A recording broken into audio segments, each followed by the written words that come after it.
Hello hello hello. आज हम लोग 2022 में जो सेंटअप परीक्षा हुआ 10वीं का उसकी व्याख्या करने वाले हैं। पूरा एकदम फुल फुल हिंदी का जो जितने भी क्वेश्चन बुक से पूछे गए हैं। देखिए, इसके दो पार्ट बनाएंगे हम, सुन लीजिए पहले आप लोग। दो पार्ट, पहले पार्ट में जितने भी बुक से क्वेश्चन पूछे गए हैं उन सब की व्याख्या करेंगे, क्योंकि एक साथ बहुत लंबा हो जाएगा और फिर दिक्कत भी होगी, ठीक है, इसलिए अलग अलग कर देते हैं। और व्याकरण व्याकरण से जितने भी सवाल पूछे गए हैं उसको एक अलग से वीडियो बनाकर हम करेंगे। इस वीडियो में हम लोग बुक वाले सब करने वाले हैं और उसे भी हम बना देंगे और उसका लिंक जो है डिस्क्रिप्शन में हाँ या कमेंट में डाल देंगे, ठीक। तो चलिए बिना समय गंवाए हुए शुरू करते हैं हम लोग आज का। देखिए, इसमें अगर हम प्रश्नों की संख्या की बात करें तो बोर्ड ने पूरे 100 ऑब्जेक्टिव दिए। अब इससे तो यही निष्कर्ष निकलता है कि बोर्ड का जो एग्ज़ाम होगा उसमें भी 100 ही होंगे, लेकिन इसे अभी तक बोर्ड ने इसकी पुष्टि नहीं की है, इसलिए कहना थोड़ा गलत होगा, ठीक। पर 90% चांस है कि 100 क्वेश्चन ही होंगे बोर्ड में। चलिए, तो बढ़िया से एकदम कोई इसमें दिक्कत नहीं होगी, आप लोगों को कोई समस्या नहीं होगी, एकदम मज़ा आएगा सबको और मज़े मज़े में पूरा समझा देंगे और एक भी डाउट नहीं रहेगा, कहीं पर आपको जाने की ज़रूरत नहीं पड़ेगी, ठीक है। सबका एकदम सही सही आंसर बताएंगे, टेंशन नहीं लेना है। तो चलिए पहला सवाल देखते हैं हम, जो कि बुक से है। याद रहे हम केवल बुक वाले कराएंगे, हाँ क्वेश्चन सब दिखाएंगे आपको, क्वेश्चन टोटल दिखा देंगे व्याकरण वाले भी, लेकिन उसका मतलब हमें एक्सप्लेन नहीं करेंगे, ठीक। पहला क्वेश्चन है कि जाति प्रथा को श्रम विभाजन मान लिया जाए तो यह एक स्वाभाविक विभाजन नहीं है। यह एक स्वाभाविक विभाजन नहीं है। यह पंक्ति किस शीर्षक पाठ से ली गई है? देखिए, सिंपल सी बात है। अगर आप लोग पहला चैप्टर यानी कि डॉक्टर भीमराव अंबेडकर, संविधान निर्माता डॉक्टर भीमराव अंबेडकर का पहला चैप्टर श्रम विभाजन और जाति प्रथा आपने पढ़ा होगा, तो उसमें बाबा साहब बताते हैं हमें कि यदि जाति प्रथा को श्रम विभाजन मान लिया जाए तो भी वह स्वाभाविक विभाजन नहीं है, क्योंकि वो मनुष्य की रुचि पर आधारित नहीं है। तो सिंपल सी बात है कि किससे लिया गया है? श्रम विभाजन और जाति प्रथा, यानी ऑप्शन नंबर डी। ये जो डी दिखाई दे रहा है आप लोगों को, यही होगा आंसर, ऑप्शन डी। दूसरा क्वेश्चन, मदन और कासू के बीच झगड़े का मतलब कारण क्या था, यानी झगड़ा क्यों हुआ? अब भाई हमने दूसरे चैप्टर में पढ़ा, बड़ा इंटरेस्टिंग, 20 के दांत। 20 के दांत 20 के दांत जिसके लेखक नलिन विलोचन शर्मा हैं, वो उसमें बताए हुए हैं कि जब मदन जो है, मदन लट्टू खेल रहा था तो वहीं पर कासू पहुंच गया और उसे भी लालसा हुई कि लट्टू नचाए हम, और उसने रोब से लट्टू मांगा। अब क्या था, मदन तो इन्हें खोज ही रहा था कि आ तुझे बताते हैं। जैसे ही कासू ने लट्टू खेलने को मांगा, मदन भिड़ गया, तोड़ दिए दुगो दांत। तो इस तरह से मदन और कासू के बीच जो झगड़े का कारण रहा वो क्या रहा? लट्टू खेलने की ललक। क्यों भाई, क्यों इधर उधर जा रहे हो, क्यों इधर उधर जा रहे? चलिए इसको बड़ा कर देते हैं। तो लट्टू खेलने की जो ललक थी, यही कारण रहा। तीसरा क्वेश्चन है कि किसकी खोज से हमारी ऐतिहासिक चेतना में नया अध्याय जुड़ गया है? वाह, क्या कमाल का क्वेश्चन है। हम लोग के बुक में एक चैप्टर है, भारत से हम क्या सीखें। भारत से हम क्या सीखें, इसके लेखक हैं एक जर्मन राइटर मैक्स मुलर।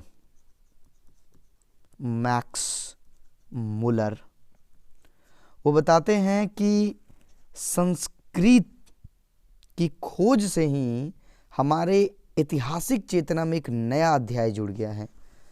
इसमें उन्होंने संस्कृत पर पूरा जोर दिया है और संस्कृत के महत्व को पूरा बता के रख दिया है कि लेखक ये भी कहते हैं कि वास्तविक अर्थों में इतिहास तो संस्कृत ही है।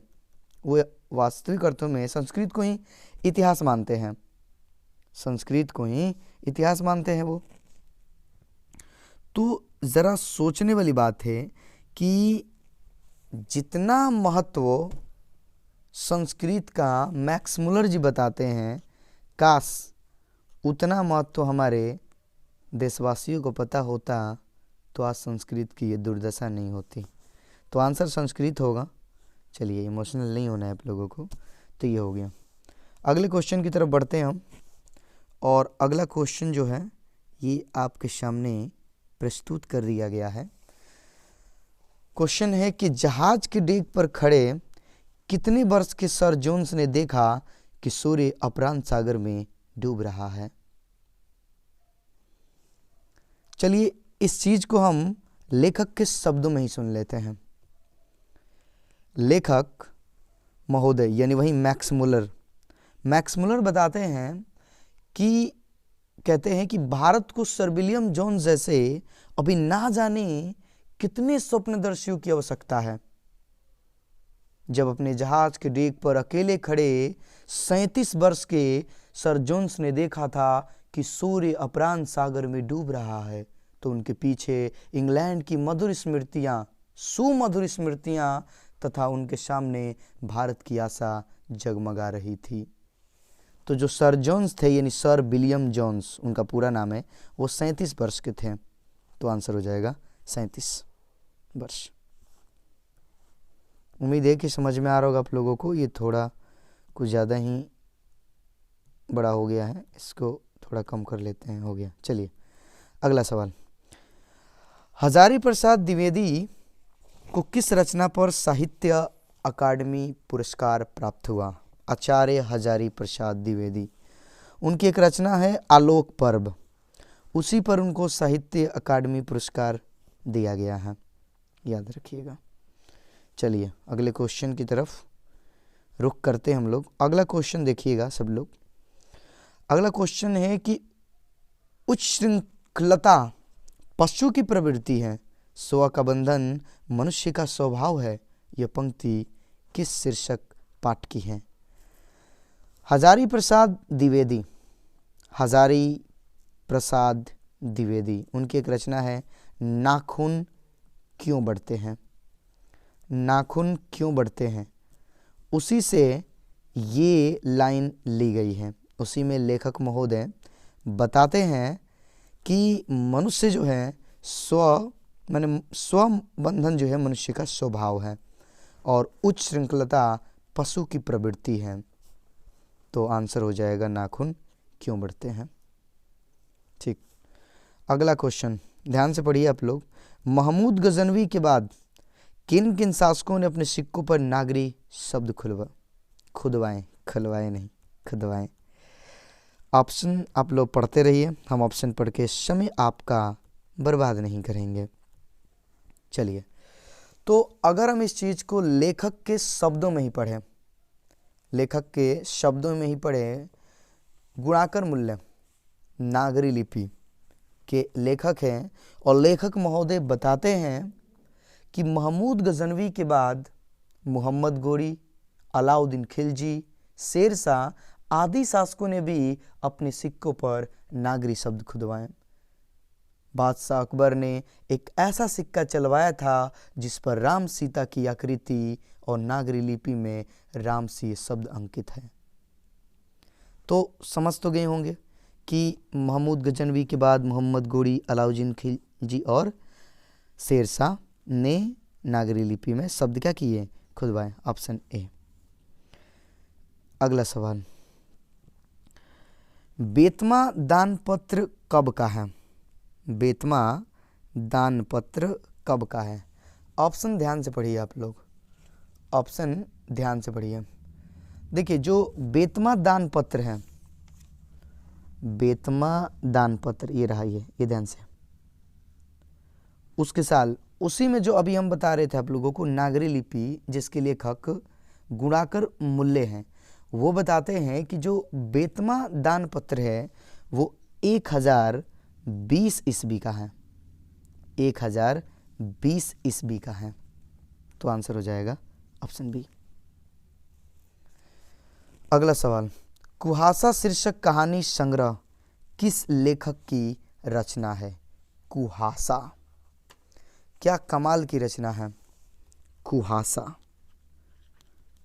और इसके जो राइटर हैं, राइटर आपको ऑप्शन जो दिखाई दे रहे हैं ध्यान से देखिए, नलिन विलोचन शर्मा, भीमराव अम्बेडकर, अमरकांत रामविलास शर्मा। ऐसे तो आप लोग पढ़ लिए होंगे, ठीक है। कुहासा जो है एक बहुत ही प्रसिद्ध रचना है जिसके लेखक हैं अमरकांत, वहीं बहादुर वाले अमरकांत, बहादुर शीर्षक कहानी के जो लेखक हैं अमरकांत, उन्हीं की रचना है कुहासा। अगला, निर्मला ने किसे फटी पुरानी दड़ी दे रखी थी? किसे देगी? सोचिए आप ही लोग। वहीं अपने नौकर यानी बहादुर को। बहादुर को निर्मला ने, लेखक की पत्नी निर्मला थी और उसने फटी पुरानी दड़ी दे रखी थी कि बहादुर इसी पर तुम सोना। और बहादुर, हाँ क्या कमाल का लड़का था।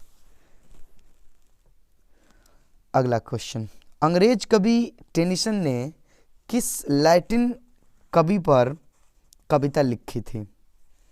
अंग्रेज कवि टेनिसन, देखिए टेनिसन जो थे, टेनिसन, इसे मिटा दे हम, ठीक है, इसको साइड थोड़ा कर ले, दिख रहा होगा आप लोगों को, ऑप्शन बिल्कुल दिख रहा। टेनिसन,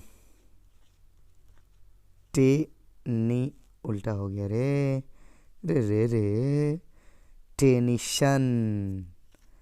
इन्होंने एक बड़ी ही बढ़िया कविता लिखी थी एक कवि पर। और अगर हम लेखक के शब्दों में ही कहें, परंपरा का मूल्यांकन, ये हमारा पाठ है जिसके लेखक है रामविलास शर्मा। वो बताते हैं, उनके ही शब्दों में कहें कि अंग्रेज कवि टेनिसन ने लैटिन कवि वर्जिल पर, किस पर? वर्जिल पर, ध्यान से, अंग्रेज कवि टेनिसन ने लैटिन कवि वर्जिल पर एक बड़ी अच्छी कविता लिखी थी। इसमें उन्होंने कहा है कि रोमन साम्राज्य का वैभव समाप्त हो गया, पर वर्जिल के काव्य सागर की ध्वनि तरंगे हमें आज भी सुनाई देती हैं और हृदय को आनंद विह्वल कर देती है। कह सकते हैं कि जब ब्रिटिश साम्राज्य का कोई नाम लेवा या पानी देवा ना रह जाएगा, तब शेक्सपियर, मिल्टन और शेली विश्व संस्कृति के आकाश में वैसे ही जगमगाते नजर आएंगे जैसे पहले, और उनका प्रकाश पहले की अपेक्षा करोड़ों नई आंखें देखेगी।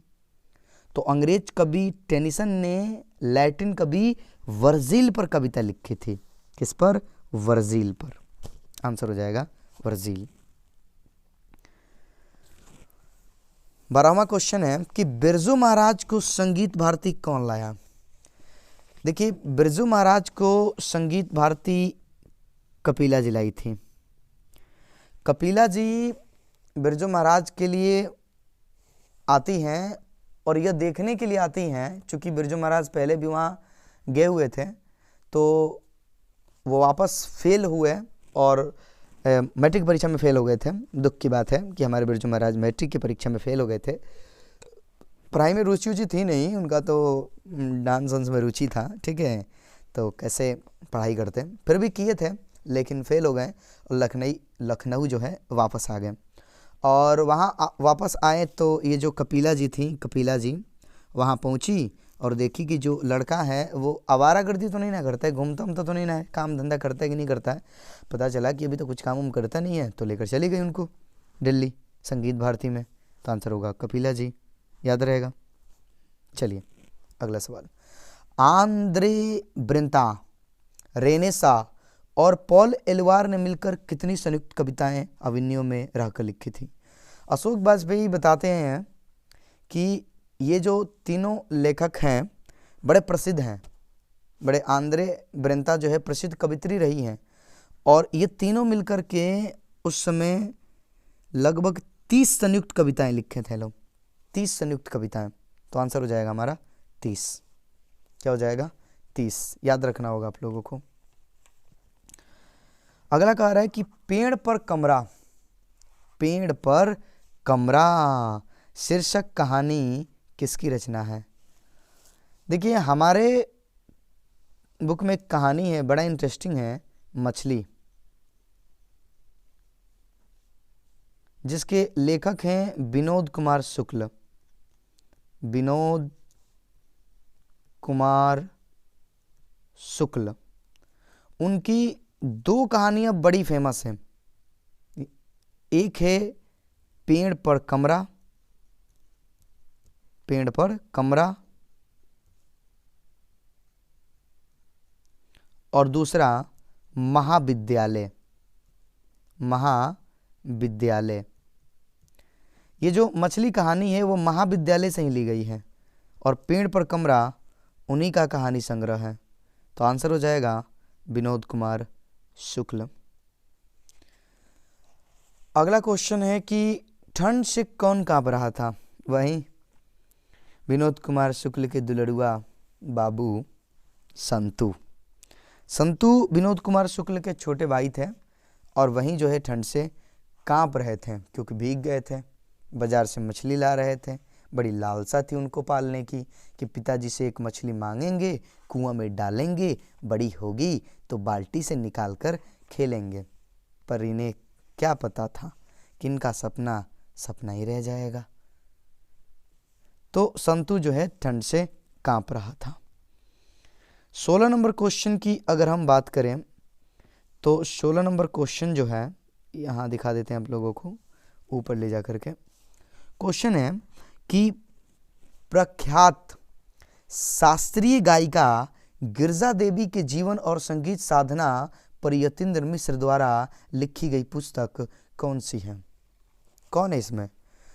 देखिए हमारे जो ये यतीन्द्र मिश्र थे, यतीन्द्र मिश्र, इनको बड़ा रुचि था साहित्य में और संगीत उंगीत में, इसलिए इन्होंने एक प्रसिद्ध शास्त्रीय गायिका थी गिरजा देवी, उन पर जो है पुस्तक लिख दिया। उसका नाम भी रखा उन्होंने गिरजा, नाम भी क्या रखा?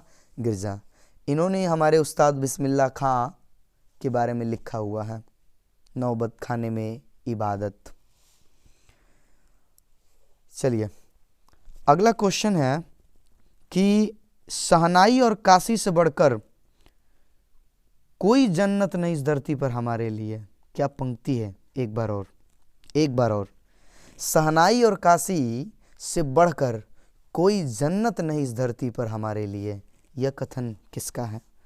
देखिए किसका है ये तो आप लोग आराम से बता सकते हैं। ये कथन हमारे उस्ताद बिस्मिल्लाह खां का है। किनका है? उस्ताद बिस्मिल्लाह खां का है, जिन्होंने पूरे जीवन भर 2 कौमों को एक करने का काम किया। उन्होंने हमेशा भाईचारे और मिलजुल कर रहने की प्रेरणा देते रहे। मुस्लिम धर्म से होते हुए भी उनकी बालाजी के मंदिर और बाबा विश्वनाथ में बड़ा विश्वास था। वो जब भी कहीं जाते थे तो सबसे पहले इसी ओर मुख करके शहनाई बजाया करते थे और कहते थे कि क्या करें मियाँ, ना तो ये काशी छूट सकती है ना ये शहनाई। जिस मिट्टी ने हमें तालीम दी उसे कैसे भूल सकते हैं हम। ऐसा ही देशभक्त चाहिए हमारे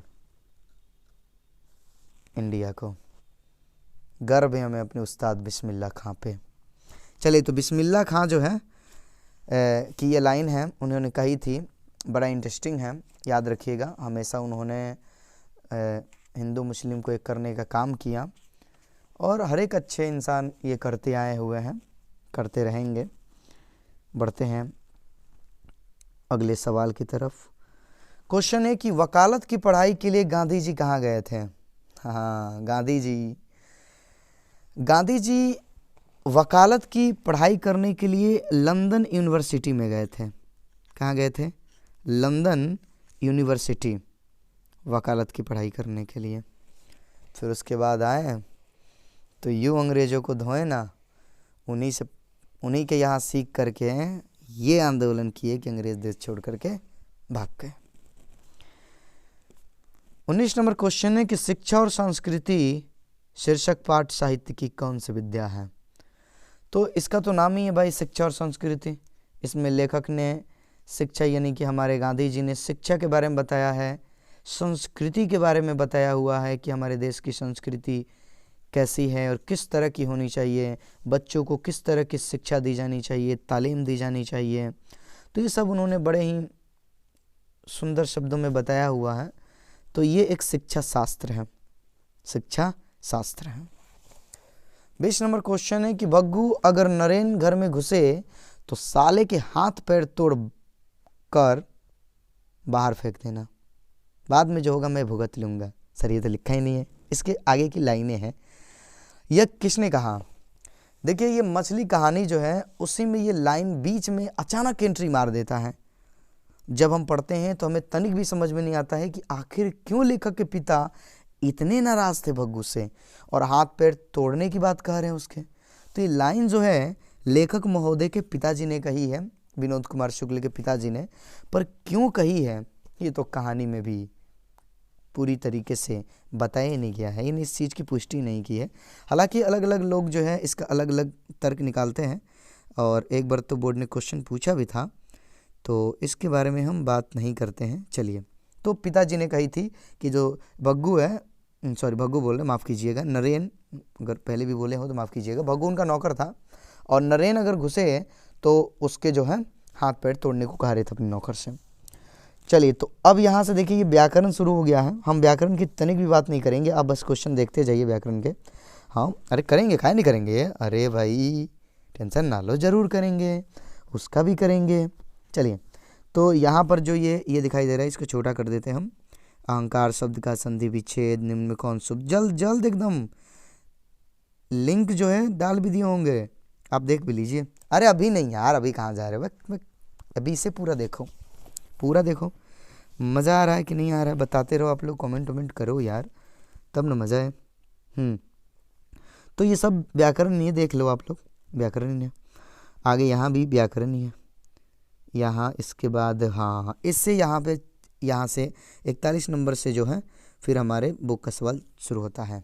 आ गए गुरु नानक जी, यानी कि कविता शुरू हो गया जी। चलो, तो थोड़ा सा रेस्ट कर लिए सब लोग। कहाँ सर टाइम कहाँ देते हो आप? चलो टाइम नहीं लेना है, पढ़ो, पढ़ेगा इंडिया तो ही बढ़ेगा इंडिया, तो बढ़िया से पढ़ो। गुरु नानक क्या कहते हुए प्राण त्याग दिए? देखिए गुरु नानक जो हैं, गुरु नानक ये जो थे सिख संप्रदाय के संस्थापक कह सकते हैं, पहले गुरु थे यह, और बड़े विद्वान आदमी थे, बड़े कमाल के आदमी थे। इन्होंने अंतिम समय में जब इनकी मृत्यु आई तो इन्होंने वाह गुरु कहते हुए अपने प्राण त्याग दिए थे। वाह गुरु, आप किताब पढ़िएगा तो जब उनके बारे में पढ़िएगा तो ये चीज़ बताया गया है। गुरु नानक का जन्म कब हुआ? गुरु नानक का जन्म कब हुआ?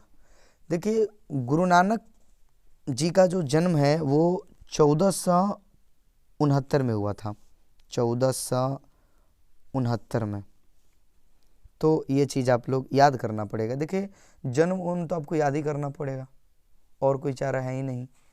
तो गुरु नानक, अरे वहीं जो नर में दुख नहीं माने सो ये क्या बोल देते ना, लफ्ज़ इतने हमारे फंसते हैं ना कि कहिए मत। जो नर दुख में दुख नहीं माने, ये उनकी है। और राम नाम बिनु बिरथे जगी जन्मा, उन्हीं का है। तो 1469 ईस्वी में उनका जन्म हुआ था, याद रखिएगा आप लोग। तलवंडी नामक ग्राम में हुआ था, जो कि लाहौर में है। कहाँ पर है इसे मिटा देते हैं, लाहौर में। अच्छा इधर लिख देते हैं 1400, अरे लिखा जाए यार, 1469 में हुआ था उनका जन्म। तलवंडी नामक गांव में हुआ था, जो कि लाहौर में है, यानी सर पाकिस्तान में, हाँ हाँ पाकिस्तान में, अब पाकिस्तान में है, उस समय इंडिया था वो, ठीक है, ये पाकिस्तान में अब चला गया है। उनके जन्म स्थान को नानकाना साहब कहा जाता है, याद रखिएगा, नानकाना साहब। पूछता है कभी कभी, मोहन छवि रस खानी लखी अब दृग अपने नहीं,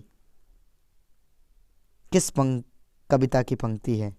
अरे वाह, ये वही उसी कवि की पंक्ति है जो मुस्लिम होते हुए भी भगवान श्री कृष्ण में उनको इतनी रुचि थी कि उन्होंने क्या पंक्तियाँ लिखी थी। इसलिए उनके लिए एक बड़े ही अच्छे शब्दों का प्रयोग किया गया। चलिए पहले पंक्ति बताते हैं आप लोगों को, ठीक है। क्या लिखा है कि मोहन छवि रस खानी लखी अब दृग अपने नाही, अचे आवत धनुष से छूटे सर से जाही। तो ये रसखान की जो लाइनें हैं, मतलब रसखान की लाइनें हैं, और किस कविता की है? तो कविता आपको याद होना चाहिए, उसमें दो चीज़ें, एक है प्रेम ऐनी श्री राधिका और एक है करिल के कुंजन ऊपर वारो। तो पहले में उन्होंने जो प्रेम ऐनी श्री राधिका है, प्रेम ऐनी श्री राधिका, इसमें श्री कृष्ण के छवि का बखान किया हुआ है, याद रखिएगा। तो ये उन्हीं की है, रसखान की, हमें याद रखना होगा। अगला है कि अच्छा हाँ, कुछ बता रहे थे आप लोगों को, भूल गए हमने। हाँ, उनके लिए मतलब एक बड़े ही सुंदर लाइन का प्रयोग किया गया था, और ये भातेंद्र हरिश्चंद्र ने कहा हुआ था उनके लिए कि इन मुसलमान हरिजन पे कोटिन हिंदू वारिये। तो मतलब ये इतनी अच्छी चीज़ें लिखे थे श्री कृष्ण के बारे में कि कोई भी इनकी तारीफ़ करेगा ही भाई, बिल्कुल तारीफ़ के योग्य भी थे रसखान जी। घनानन ने नादिर शाह के सिपाहियों को 3 मुट्ठी क्या दिया? बड़ा इंटरेस्टिंग कहानी है, चलिए सुनाते हैं। घनानन वही प्रेम के पीर के कभी एक वक्त था जब ये मुग़ल बादशाह मोहम्मद शाह रंगीले के यहाँ मीर मुंशी का काम किया करते थे, और उसी दौरान इनको सुजान नामक नर्तकी से प्रेम हो जाता है। ऐसा ये बहुत अच्छे गायक और कवि थे, तो होना तो लाजमी था। पर कुछ ही समय बाद इनको विराग हो गया, और विराग होने पर ये वृंदावन चले गए, और वहीं पर अपनी काव्य रचनाएं करके अपने मन को हल्का करते गए। किंतु नादिर शाह ने दिल्ली पर आक्रमण कर दिया, जिसके यहाँ मीर मुंशी का काम करते थे। तो वहीं पर नादिर शाह ने आक्रमण कर दिया, और उनके जो सिपाही थे वो मथुरा और वृंदावन भी गए, वहाँ भी धावा बोला। अब वहाँ उनको घनानन मिले। अब घनानन को पकड़ करके सिपाहियों ने कहा कि जड़ जड़ जड़, यानी कि सोना सोना सोना, इनसे कहा गया जड़ जड़ जड़। और हमारे घनानन जी ठहरे कवि, उन्होंने मिट्टी उठाया 3 मुट्ठी और कहे रज रज रज। बस क्या था, सिपाहियों को आ गया क्रोध और कर दिया उन्होंने इनका वध। यहीं पर इनकी जीवन लीला समाप्त हो गई। तो पूछा है कि 3 मुट्ठी क्या दिए थे? तो मांगा था लूलो जर यानी सोना, और ये दिए थे रज यानी मिट्टी, क्योंकि ये मिट्टी को ही सोना समझते थे। धूल, 3 मुट्ठी धूल उठाए थे और दे दिए थे। तो ये आंसर हो जाएगा हमारा डी। देख रहे हो ना, कभी यही सब तो होते हैं कमाल कमाल के एकदम। स्वदेशी शीर्षक कविता के रचनाकार कौन हैं? अरे वाह, क्या उसमें पंक्तियां लिखी हुई हैं प्रेमघन ने, बद्री नारायण चौधरी प्रेमघन कवि महोदय। तो याद रखिएगा, स्वदेशी शीर्षक कविता के जो रचनाकार हैं बद्री नारायण चौधरी हैं। उसी में वो कहते हैं कि जिनसे संभल सकत नहीं, तनकी धोती ढीली ढाली, देश प्रबंध करिहेंगे ये, यह कैसी खामख्याली। मतलब नेताओं पर तंज कसते हुए कहते हैं कि जिन लोगों से अपनी धोती नहीं संभाली जाती वो देश संभालने की बात करते हैं। वाह रे कवि जी वाह। और भी लिखे हैं बहुत सारी, पर रहने देते हैं। भारत माता शीर्षक कविता किस कविता संग्रह से ली गई है? देखिए, भारत माता शीर्षक कविता जो है, भारत माता शीर्षक कविता, ये सुमित्रा नंदन पंत, सुमित्रा नंदन, अरे यार चलो, पंत जी का लिखा हुआ है, सीधा सीधा कह सकते हो आप लोग, पंत ने लिखा हुआ है। और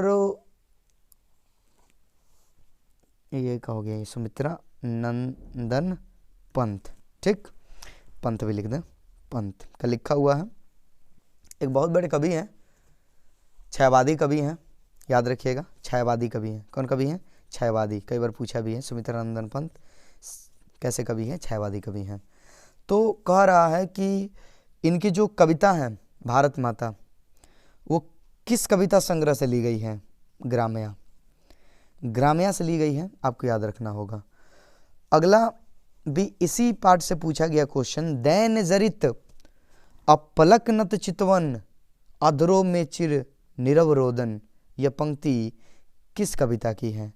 तो ये भारत माता कविता की है, जिसमें कवि नाराज होकर भारत माता की स्थिति को देखते हुए ये लाइनें बोलता है कि ऐसा लगता है कि दानवों ने जकड़ लिया है हमारे भारत माता को, और बहुत ही उदास हो गई हमारी भारत माता। उनकी पंक्तियाँ बड़ी बेजोर है कि भारत माता ग्रामवासिनी, खेतों में फैला है श्यामल, धूल भरा मैला सा आंचल, गंगा यमुना में आंसू जल, मिट्टी की प्रतिमा उदासिनी, भारत माता ग्रामवासिनी, भारत माता ग्रामवासिनी।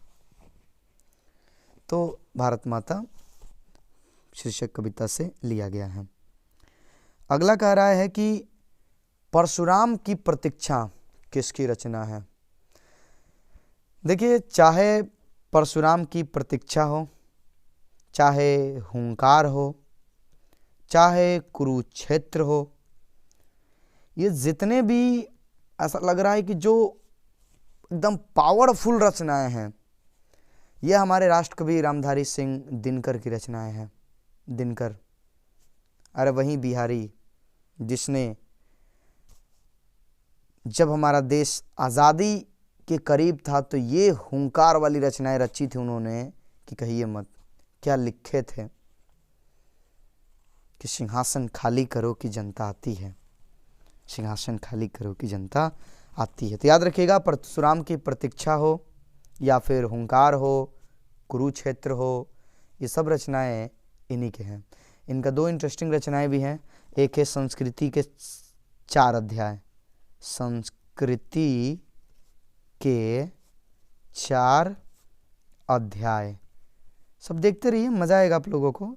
इस पर उनको साहित्य अकादमी पुरस्कार मिल चुका है, इस पर उनको साहित्य अकादमी पुरस्कार मिल चुका है, याद रखिएगा, ठीक। तो वहीं दिनकर की कुछ पंक्ति आपको सुना दे, बड़े इंटरेस्टिंग लिखे हुए हैं। सदियों की ठंडी बुझी राख शुगबुगा उठी, मिट्टी सोने का ताज पहन इठलाती है, दोराह समय के रथ का घर घर नाद सुनो, सिंहासन खाली करो कि जनता आती है। आगे एक और बहुत बढ़िया पंक्ति लिखे हैं, सब नहीं सुनाएंगे, लेकिन होता भूडोल भवंडर उठते हैं, जनता जब कुपाकुल हो भ्रिकुटी चढ़ाती है, दोराह समय के रथ का घर घर ना सुनो, सिंहासन खाली करो कि जनता आती है। क्या लिखते थे। तो याद रखिएगा, रामधारी सिंह दिनकर की ये रचना है। कह रहा है कि कवि रामधारी सिंह दिनकर के अनुसार जनतंत्र के देवता कौन है? उनकी पंक्तियां ही सुन लीजिए और आप ही तय कर लीजिए कि उनके अनुसार जनतंत्र के देवता कौन है। लिखते हैं कि आरती लिए तू किसे ढूंढता है मूर्ख, मंदिरों राज प्रसादों में तहखानों में, देवता कहीं सड़कों पर गिट्टी तोड़ रहे हैं, देवता मिलेंगे खेतों में खलिहानों में। तो यहाँ पर कभी देवता के मिलने की बात खेतों और खलिहानों में और सड़कों पर गिट्टी तोड़ने वालों की बात कर रहे हैं। यानी कि वो जो है जनतंत्र का देवता किसे मानते हैं? किसान और मजदूर को, क्योंकि सड़कों पर गिट्टी मजदूर तोड़ते हैं और खेतों खलिहानों में काम किसान करते हैं, तो ये उनको देवता मानते हैं। अगला क्वेश्चन है कि सच्चिदानंद हीरानंद वात्स्यायन अगे, क्या नाम रखे हैं, साल लग जाए याद करने में आदमी को। चलिए, तो सीधे सीधे अज्ञे को हिंदी के अलावा और किस भाषा का ज्ञान था? अरे कहिए मत, ये अंग्रेज नहीं, ये जो अज्ञे जी थे बड़े कमाल के आदमी थे, बड़े कमाल के कवि थे। ये संस्कृत भी जानते थे, अंग्रेजी भी जानते थे, फारसी भी जानते थे, तमिल भी जानते थे, हिंदी तो जानते ही जानते थे, तो इतनी सारी भाषाओं को जानते थे। अब बताओ कि हम लोग यहाँ एक भाषा सीखने में हम लोग की नानी याद आ जाए, इंग्लिश सीखे तो इंग्लिश सीखने में हम लोगों की नानी याद आ जाती है, और ये जो है इतनी सारी भाषाओं को जानते थे, बड़े कमाल के आदमी थे। तो याद रखिएगा, इनमें से सभी होगा, इनमें से सभी। अगला क्वेश्चन कह रहा है कि हिरोशिमा शीर्षक कविता किस कविता संग्रह से ली गई है? हिरोशिमा वही अमेरिका की बर्बरता का जिसमें जिक्र किया हुआ है हमारे आदरणीय कवि सच्चिदानंद हीरानंद वात्स्यायन अज्ञे। चलिए, तो ये हिरोशिमा में बताते हैं कि वहाँ पर परमाणु बम गिरा दिया गया, पूरा शहर बर्बाद हो गया, क्षण भर में पूरा शहर जो है तबाह हो गया। सीधे सीधे मुद्दे पर आते हम कि किधर गया भाई, कि किससे लिया गया है?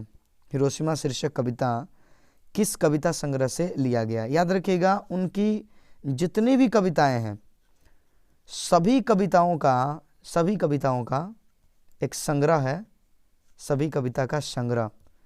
उस संग्रह का नाम अज्ञे जी ने सदानीरा दिया है, सदानीरा, याद रखिएगा, सदानीरा, और उसी से ये लिया गया है। अगला क्वेश्चन है, बचाना है जंगल को किससे, क्या हो जाने से? तो देखिए, बड़ा ही सुंदर कविता है, सरसारी कविताएं तो आपको सुंदर ही लगती हैं, कोई ऐसा बताइए जो आपको खराब लगा हो। देखिए, कविताएं सुंदर ही होती हैं और कवि बड़े कमाल के हैं।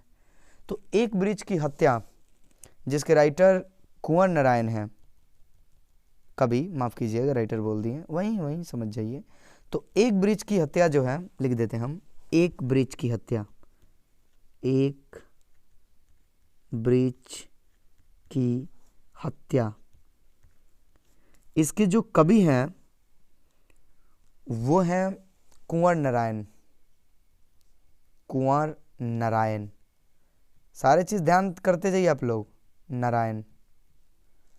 और उन्होंने बचाने की बात की हुई है, और देखिए क्या आप कहते हैं कि घर को बचाना है लुटेरों से, शहर को बचाना है नादीरों से, देश को बचाना है देश के दुश्मनों से, बचाना है नदियों को नाला हो जाने से, हवा को धुआं हो जाने से, खाने को जहर हो जाने से, बचाना है जंगल को मरुस्थल हो जाने से, बचाना है मनुष्य को जंगल हो जाने से।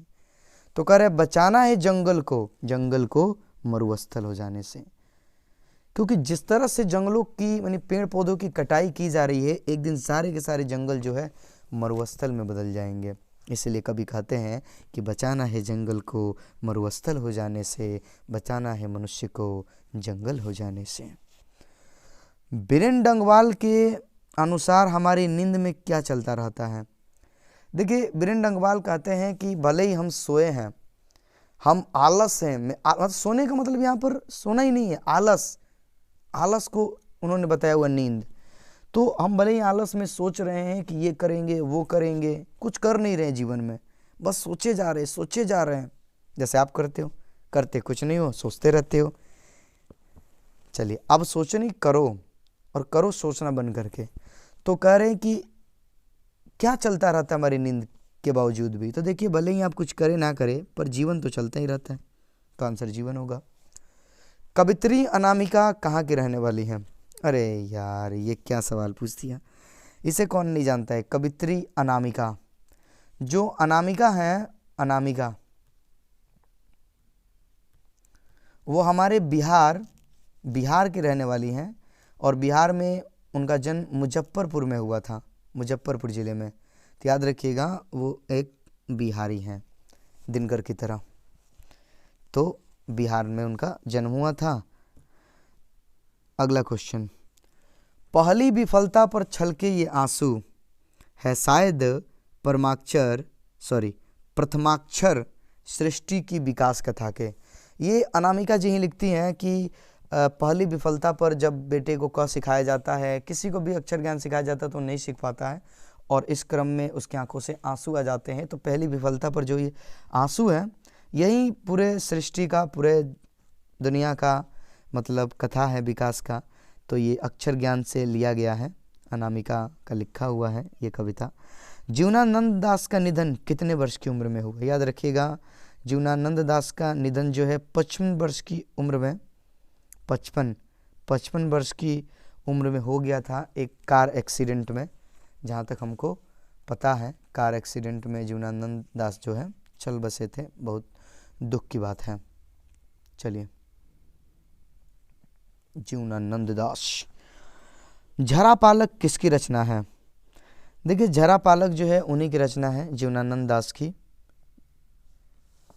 अरे हमारे में नहीं है, लौट कर आऊँगा फिर, लौट कर आऊँगा, कहते हैं आऊँगा, बंगाल की नदियाँ मुझे बुलाएंगी, लौट कर आऊँगा फिर। तो वहीं कुंवर नारायण माफ़ कीजिएगा, जीवनानंद दास की मृत्यु जो है 55 वर्ष की उम्र में हो गई थी, और उन्हीं की रचना है। ये 55 हो जाएगा, और ये जीवनानंद दास। अगला, जीवनानंद दास बांग्ला के किस काल के प्रमुख कवि हैं?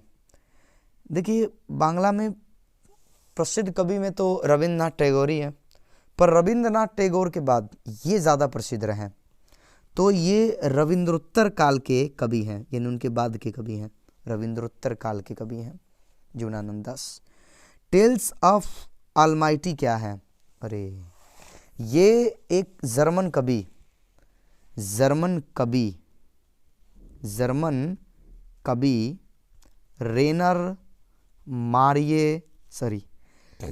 रेनर मारिया रिल्के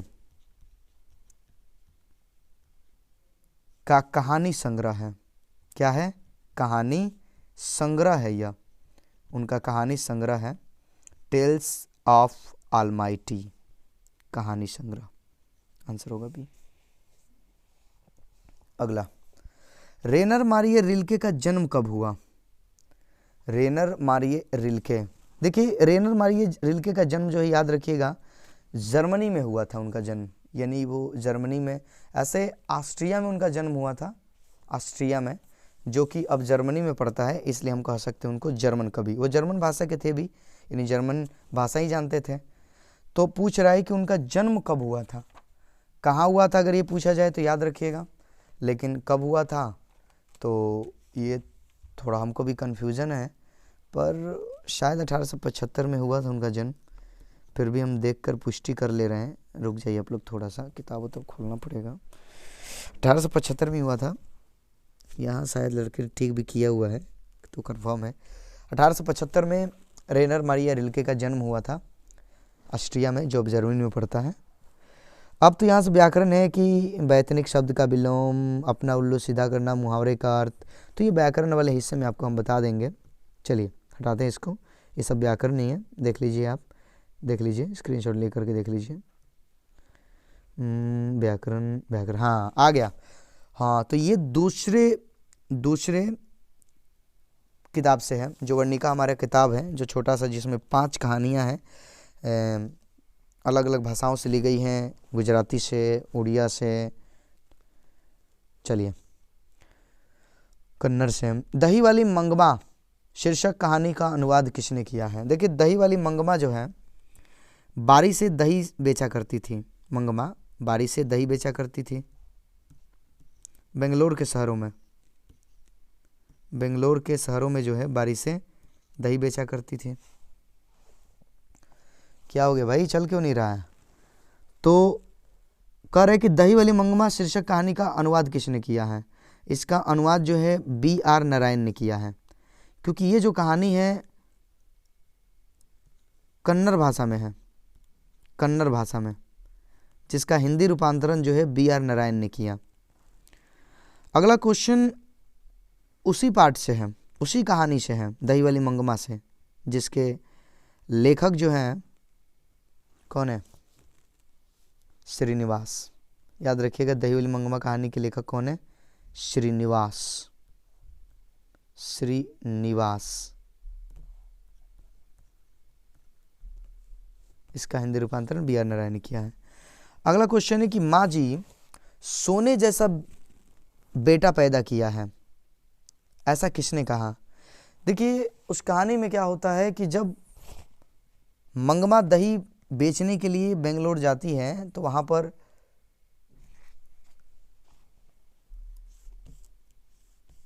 लेखक के घर जो है, लेखक के घर जब वो दही देती है तो उनके पुत्र को देख करके कहती है कि माँ जी सोने जैसा बेटा पैदा किया है। उसके बाद और भी बोलती है कि पर बड़े होने की देर है। फिर क्या है, मतलब पत्नी की बात सुनेगा वो, क्योंकि अपने बेटे से बहुत ही नाराज़ हुई थी मंगमा, अलग हो गई थी। तो ये लाइन मंगमा की है, याद रखिएगा आप लोग। सीता को किसने रसमलाई भेजी थी? देखिए, सीता वहीं धरती कब तक घूमेगी कहानी की प्रमुख नायिका, जिसके 3 बेटे होते हैं पर तीनों के तीनों नालायक। कौन माँ के साथ ऐसा करता है? हालांकि ये घर घर की कहानी है, पर कभी भी ऐसा माँ के साथ ना किया जाए। तो एक माँ होती है और उसके 3 बेटे होते हैं, 3 बेटे, नारायण, बिज्जू और कैलाश। तीनों बारी बारी से माँ को अपने अपने घर रखते हैं और माँ जो है एक दिन नाराज़ हो जाती है, मतलब ऊब जाती है, क्योंकि ऐसा कौन करता है? माता पिता 4-4 बेटों को अकेले पाल लेती हैं और एक माँ जो है 3 बेटों से 4 बेटों से नहीं रहते हैं, तो दुख की बात है यह। तो ये घर घर की कहानी को व्यक्तित कर दिया है नगर कहानी के जो राइटर हैं सुजाता ने, याद रखिएगा। तो कह रहा है कि किसने जो है रसमलाई भेजी थी? तो सीता को खाने के लिए नारायण की पत्नी ने रसमलाई भेजी थी।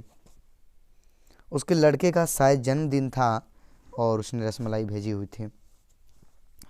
अगला है कि किसे अपने मृत पति पर बहुत गुस्सा आया? देखिए, ये बात है नगर कहानी की।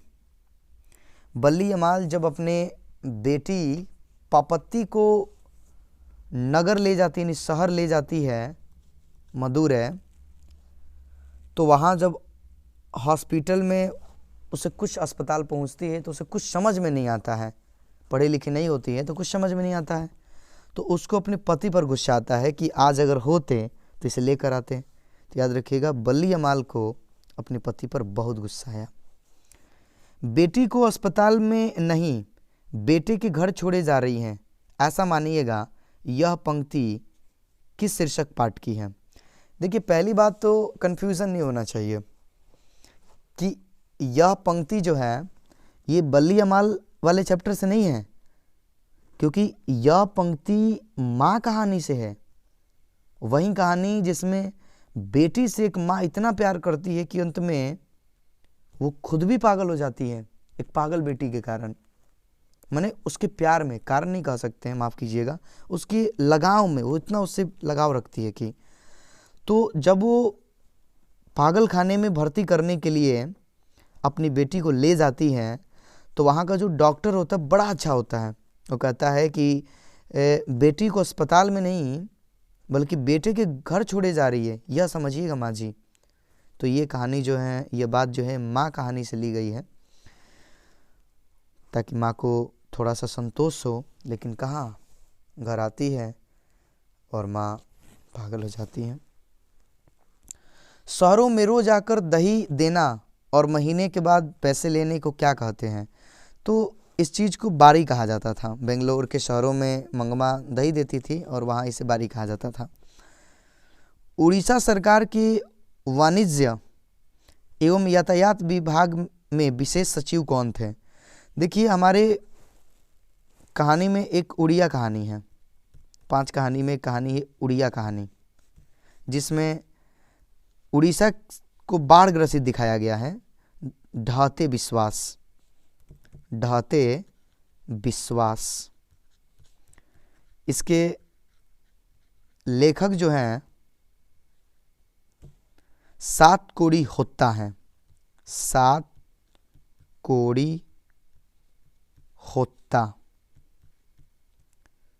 तो यही जो थे उड़ीसा सरकार के वाणिज्य एवं यातायात विभाग में विशेष सचिव का काम करते थे। लेखक भी थे, लिखे भी थे कहानी। लक्ष्मी के लिए पूर्वज कितना खेत छोड़कर गए थे? लक्ष्मी, ढहते विश्वास कहानी की नायिका,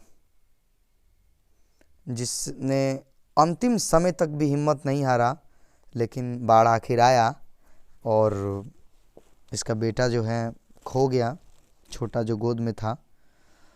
तो लक्ष्मी के पूर्वज कितना खेत छोड़कर गए थे? 1 बीघा खेत छोड़कर गए हुए थे। उसी पर ये खेती करती थी और घर का पालन पोषण करती थी, छुटपुट काम भी करती थी तहसीलदारों के यहाँ। इसका पति जो था कोलकाता में काम किया करता था, याद रखिएगा। पापत्ती किस रोग से पीड़ित थी? पापत्ती बल्लीअमाल की बेटी, पापत्ती जो थी बल्लीअमाल की बेटी थी और यह जो थी मेनिंजाइटिस नामक बुखार से पीड़ित थी। धरती कब तक घूमेगी शीर्षक कहानी का अंत किस घटना से हुआ? माँ घर छोड़कर चली गई और इसी से कहानी का अंत हो गया। ऐसे बेटों के घर में रहकर कोई फ़ायदा भी नहीं है माँ को, जहाँ बारी बारी से रखा जाता हो 1-1 महीने। और हद तो तब हो गई जब सब लोग ये कहने लगे कि 50-50 रुपये दे दिया जाएगा माँ को, काफ़ी होगा माँ के लिए, माँ अपना खुद बना लेगी। वाह रे बेटे वाह, आज के बेटे भी कमाल के हुआ करते हैं। 96 माँ शीर्षक कहानी किस भाषा में लिखी गई है? तो देखिए, जो माँ शीर्षक कहानी है, माँ, जिसमें एक माँ की ममता को दिखाया गया है कि एक पागल बेटी से इतनी ममता करती है माँ कि अंत में वो भी खुद पागल हो जाती है। यह एक गुजराती कहानी है, यह एक गुजराती कहानी है जिसके राइटर ईश्वर पेटलीकर हैं, याद रखिएगा। कैलाश की पत्नी का नाम क्या था? वाह, क्या क्वेश्चन पूछा है। देखिए, कैलाश की पत्नी का नाम राधा था, याद रखिएगा। क्या था? राधा।